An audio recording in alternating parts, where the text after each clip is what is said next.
Football Index, other than being an annoying advert on YouTube voiced by football commentary legend John Motson, marketed itself as the London Stock Exchange for football, where you can buy and sell stocks in your favourite players. The company, which started in October of 2015, its concept not too dissimilar to that of the stock market, where you are, instead of backing companies, backing footballers. The backing of a player would be over a 3-year period, and you would get dividends based on their performances over that period. And whilst you could trade your stock to other users, the app required you to have 3 years worth of gambling money up front and wait for your return, which is more like an investment platform than a traditional bookmaker. Football Index claimed to have around 500,000 account holders, but from day one there were of course concerns that the company's business model was flawed from the get-go. The company was accused of being a pyramid scheme under the guise of a football stock exchange. A quick FYI into what a pyramid scheme is. A pyramid scheme is where people are essentially offered the opportunity to make money by bringing more people into the scheme. The concern was that if Football Index were to tail off in terms of new users, then it would be unable to afford the dividends to its customers.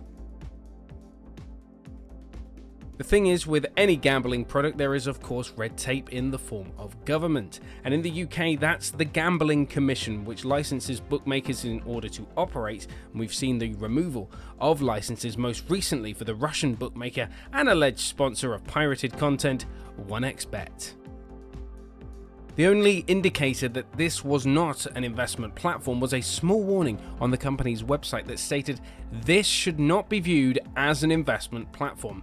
And that apparently was all they needed to be under the guise of the Gambling Commission and not the Financial Conduct Authority. The Gambling Commission did indeed license Football Index and was accused of being, quote, asleep at the wheel.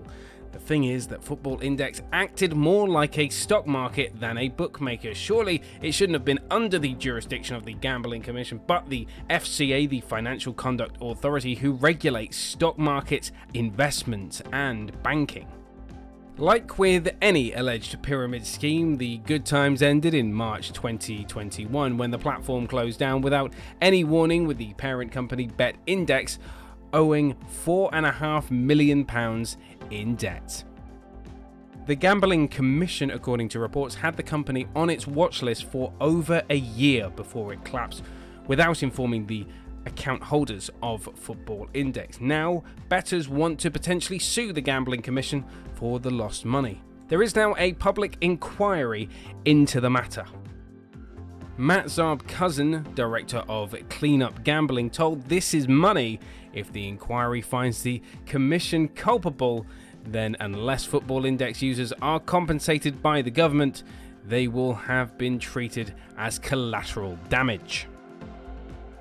Andrew Rhodes, boss of the Gambling Commission, said that it could not be blamed for the collapse, as being regulated does not prevent a company going into administration. They also say there was not enough evidence to suspend the license of Football Index, which they claim, had they done, would have caused even more financial losses. Gambling, whether it's stock or betting, is for suckers. If you are going to gamble on the stock market, make sure it is regulated by the Financial Conduct Authority, whose regulation is much more tighter than the Gambling Commission's. If you like this video, please give it a thumbs up below and consider subscribing to the channel. We publish our highlights of our live streams here on YouTube, as well as our podcast and explainer videos like this one. If you want to go watch our live streams, there at twitch.tv/The Football Fan Show. Podcasts are available on Spotify, Google Podcasts, Apple Podcasts, and Amazon Music, or wherever you get your podcasts from. Please give us a like on Facebook, facebook.com/The Football Fan Show, and on Twitter, where you can take part in polls. It's at TFFS Live. Thank you so much for watching, and once again, our website, deadair.media/The Football Fan Show. We will see you next time.